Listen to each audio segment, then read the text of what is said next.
قرآن و حدیث کے اسلوب میں یہ بات بیٹھتی نہیں ہے۔ اس کی وجہ یہ ہے کہ بخاری مسلم کی روشنی میں میں نے آل امیہ کے بارے میں جو کچھ بیان کیا ہے، جو کچھ وہ اپنے دور ملوکیت کے اندر کرتے تھے مسلمانوں کے ساتھ، مکے مدینے کے مسلمانوں کے ساتھ،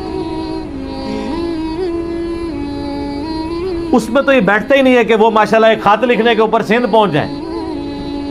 اپنے گھر میں وہ لوگوں کے اوپر ظلم کر رہے ہیں، ان کو ناک۔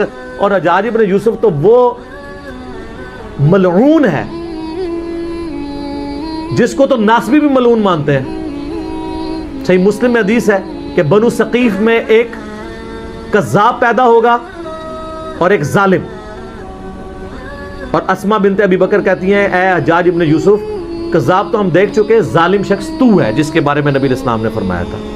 یہ صحیح مسلم میں ہے۔ میرا یوٹیوب پہ آپ کلپ دیکھ لیں، لاکھوں لوگوں نے دیکھا ہے۔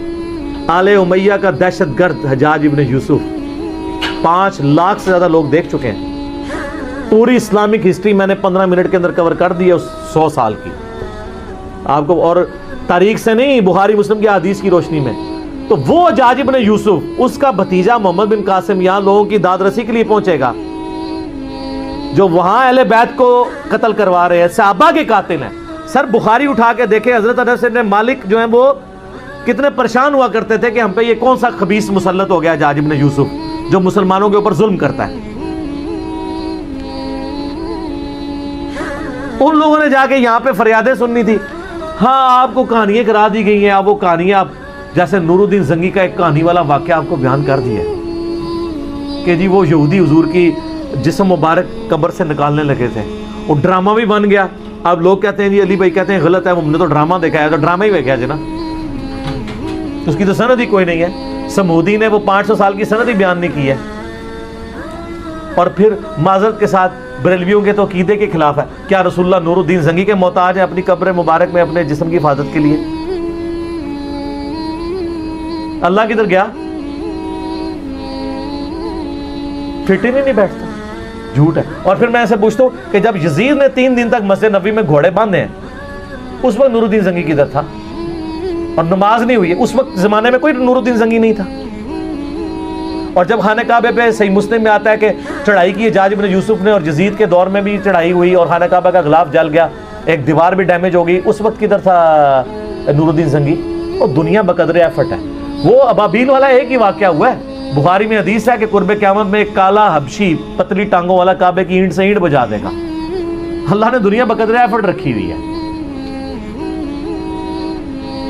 تو یہ حجاج ابن یوسف کے ظلم کی ایک پوری داستان ہے، اس کا یہ بھتیجا ہے محمد بن قاسم۔ دوسری طرف اہل سنت اہل تشیع کی دونوں کی تاریخ کی کتابیں اٹھائیں، حدیث میں تو ان کے پلے بھی کوئی شے نہیں نا، کس حدیث میں محمد بن قاسم کا نام آیا؟ تاریخ سے ہی پیش کرتے ہیں، تو تاریخ یہ بھی تو سنیں نا۔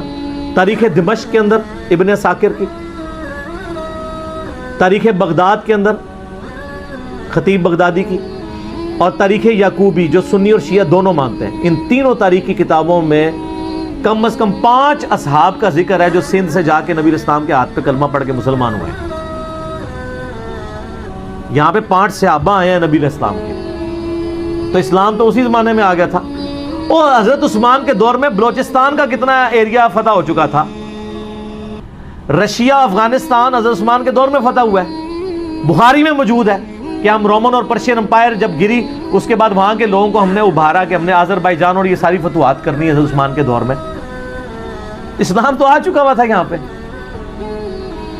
اور صوفیاء اپنے چکر میں ڈالتے ہیں ہم اسلام لے کے آئے، ناصبی محمد بن قاسم کو لے کے آتے ہیں جی وہ آیا تھا، اور وہ آیا اس لیے تھا میرے بھائی وہاں سے جو اہل بیت تھے وہ اپنی جانیں بچا کے ہجرت کر کے سندھ میں آئے تھے، راجہ دائر نے ان کو پناہ دی ہوئی تھی، تو وہ کہتا تھا ہمارے بندے واپس کرو۔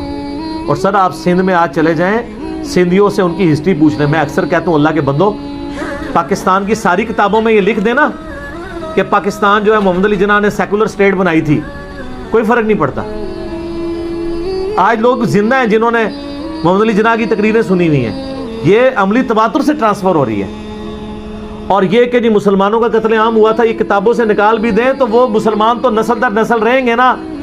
کسی کی دادی مری ہوئی ہے، کسی کا دادا مرا ہوا ہے، جب وہ اپنی اولاد میں ٹرانسفر، آج بھی جتنے مہاجرین ہیں 70 سال ہو گئے، آپ ان سے پوچھیں وہ بتائیں گے کہ ہمارا، کوئی کہے گا میرا دادا قتل ہوا تھا، کوئی کہتا میرا پردادا قتل ہوا تھا. آپ 200 سال بعد بھی چلے جائیں گے نا، وہ بتائیں گے ہمارے ابا اجداد کو قتل کیا گیا تھا. اس کے لیے آپ کو ہسٹری کی کتاب پڑھنے کی بھی ضرورت نہیں ہے. تو جن اہل بیت کے ساتھ ظلم ہوئے نا، ان سے بھی تو پوچھیں. اہل بیت میں سے سنی ہو یا شیعہ سید جہاں پہ بھی موجود ہیں، ان سے آپ پوچھیں کہ یہاں پہ محمد بن قاسم کیا لینے آیا تھا. وہ تو نہیں مانتے، وہ تو کہتے ہیں ہمارے ساتھ ظلم کیا ہے. اور تاریخی کتابوں میں بھی موجود ہے. اور پریکٹیکلی حجاج ابن یوسف کا پورا کریکٹر ہے. اور سر جو اپنے ملک کے اندر 2 نمبری کر رہے ہیں اور دوسرے ملکوں میں جا کے ماشاءاللہ لوگوں کی حفاظت کریں گے، وہ یہ فٹ نہیں بیٹھتا. تو سندھیوں کو پتا ہے کہ وہ کیا کر کے گیا. اور پھر آپ کو سب کو یہ پتا ہے کہ جب محمد بن قاسم نے سندھ کا وہ علاقہ فتح کیا تھا، تو اس کے بعد آپ کو بتایا جاتا ہے کہ پھر بعد میں محمد بن قاسم کو واپس بلا کے جیل میں ڈال دیا گیا. یہ اس ڈرامے میں بھی دکھایا گیا جو محمد بن قاسم پہ ڈرامہ بنایا تھا پی ٹی وی نے. ہم یہ پوچھتے ہیں کہ محمد بن قاسم کو جیل میں نے ڈلوایا تھا، انجینئر صاحب کی ویڈیوز دیکھنے والوں نے ڈلوایا تھا. وہ جیل میں کیوں ڈالا گیا تھا؟ اس لیے کہ پیچھے خلیفہ چینج ہو گیا تھا. پہلے خلیفہ تھا عبد الملک بن مروان کا بیٹا ولید بن عبد الملک. حجاج ابن یوسف اس کا رائٹ ہینڈ تھا. حجاج ابن یوسف کو اس نے کوفے کا بھی اور حجاز کا گورنر بنایا ہوا تھا. لیکن اس کے ظلموں کی ایک داستان تھی، لوگ تنگ تھے. اس کے باپ نے وصیت کی تھی کہ ولید کے بعد خلیفہ بنے گا اس کا چھوٹا بھائی سلیمان بن عبد الملک. لیکن ولید کو بھی لالچ آ گئی، کیونکہ یہ تو ہے ہی لالچی دور ہے نا. جب یزید کے ابا جی کو لالچ آ گئی کہ میرا بیٹا خلیفہ بنے، تو ولید بن عبد الملک تو صحابی بھی نہیں، اس کو نہ لالچ آئے کہ میرا بچہ بنے.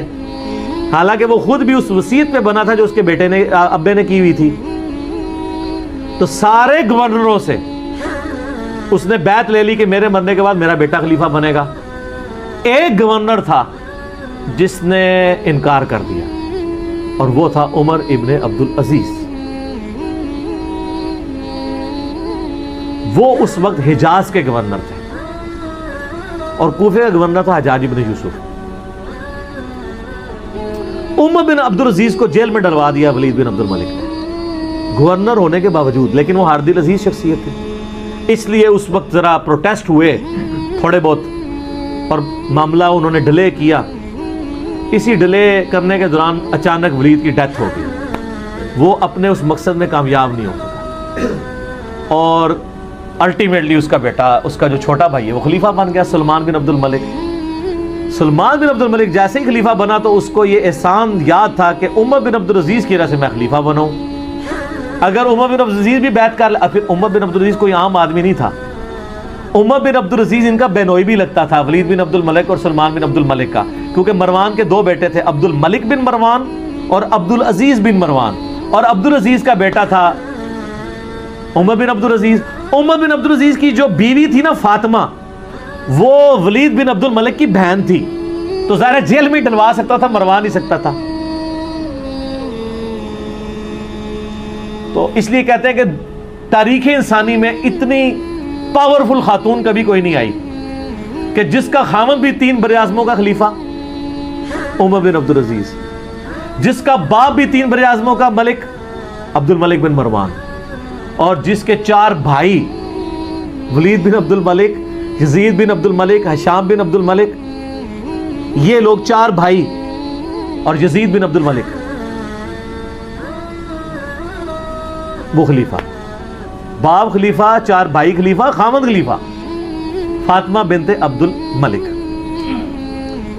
تو جب وہ خلیفہ بن گئے سلمان بن عبد الملک، سب سے پہلے عمر بن عبد العزیز کو آزاد کروایا گیا. عمر بن عبد العزیز نے کہا کہ جی سب سے بڑا کلپرٹ ہے حجاج ابن یوسف، اس نے ظلم کا بازار گرم کیا ہوا ہے، صحابہ کو قتل کروایا ہے. اس کے بارے میں حدیثیں بھی تھی.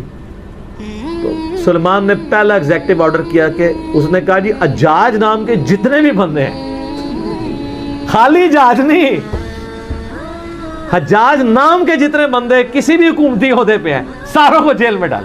سر ملوکیت پھر یہی ہوتی ہے، اس میں تو آرڈر چلتا ہے. پھر انہوں نے تھوڑے مزے لوٹے ہوئے تھے، پھر لاکھ اس کو لوگ دلیل دیتے کہ وہ ایک ہے، تو وہ دلیلیں تو پھر بادشاہ نہیں مانتے ہوتے, انہوں نے میٹر گھوم جائے تو گھوم جائے. انہوں نے کیا جاج نام دے جتنے بندے نے سب نو جیل وچ پاؤ, اور ان کے جتنے رشتہ دار ہیں نا جو حکومتی پوسٹوں میں ان کو بھی جیلوں میں ڈالو. تو محمد بن قاسم جو بھتیجا تھا اس کو بھی پکڑ کے جیل میں ڈال دیا گیا. یہ تھی ریزن کہ بڑے ابا جی ان کے جیل میں چلے گئے, یعنی اس کا جو چچا یا تایا تھا اور وہ اس کا سسر بھی تھا, تو محمد بن قاسم کو بھی جیل میں ڈال دیا گیا. تو یہ پیچھے ریزن تھی. تو انجام اس لیے ہوا تھا. تو جیل میں ڈلوانا اس بات کا ثبوت ہے کہ ان کے کرتوت کیا ہوں گے. تو اگر کسی نے رحمت اللہ علیہ کہنا کہ یار ہمیں تو کوئی نہیں, آپ تو یزید کو رحمت اللہ علیہ کہتے ہیں, تو اگر آپ حجاج کو رحمت اللہ علیہ یا محمد بن قاسم کو کہیں تو کوئی مسئلہ نہیں ہے. اللہ تعالیٰ آپ کا حشر یزید, حجاج ابن یوسف, محمد بن قاسم کے ساتھ کرے, اور میرا حشر اللہ تعالیٰ حسن ابن علی, حسین ابن علی, مولا علی, فاطمہ, عمار ابن یاسر, ابو بکر, عمر, عثمان کے ساتھ کرے رضی اللہ عنہم اجمعین وعلیہم السلام اجمعین. آمین کہہ دو, تانوں کو ڈر پے گیا اے بہرحال جڑے ویڈیو ویکھن گے انہی جی آمین کہن لگے جڑے رحمت اللہ علیہ کہندے.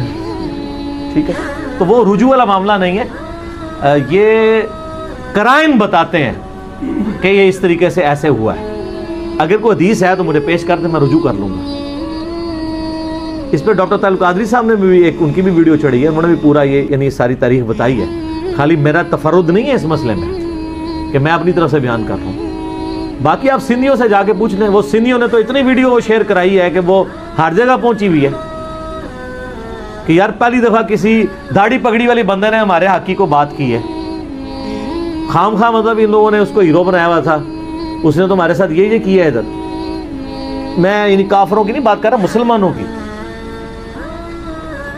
ٹھیک ہو گیا. اور میں اپنی طرف سے بات نہیں کر رہا, میں نے یہ کربلا والے ریسرچ پیپر میں یہ ساری حدیثیں ڈالی ہیں.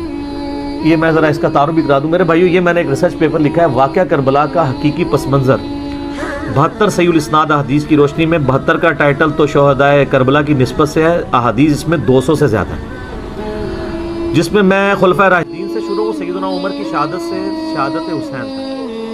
حقیقی خلفائے راشدین کون ہے, شہادت عثمان کے اصلی اسباب, جنگ جمل, صفین, نہروان, حضرت معاویہ کا دور ملوکیت, صلح حسن, اس کے بعد یزید کی ولی عہدی اور الٹیمیٹلی حضرت حسین ابن علی کی مظلومانہ شہادت رضی اللہ عنہما وعلیہم السلام.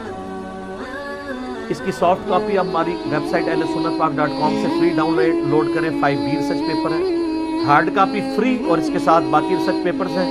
ٹوٹل 9 3 اذکار کارڈ ہیں, وہ آپ منگوا سکتے ہیں. صبح 9 سے مغرب تک ہماری اکیڈمی کا نمبر کھلا ہوتا ہے, +92 کے کوڈ کے ساتھ 3215900162, اور پاکستان سے کریں گے تو 032159000162. کال کریں, اپنا ایڈریس ٹیکسٹ میسج کریں, فری کاپی آپ کے گھر آ جائے گی. ایک کاپی تو ہم سب کو فری دیں.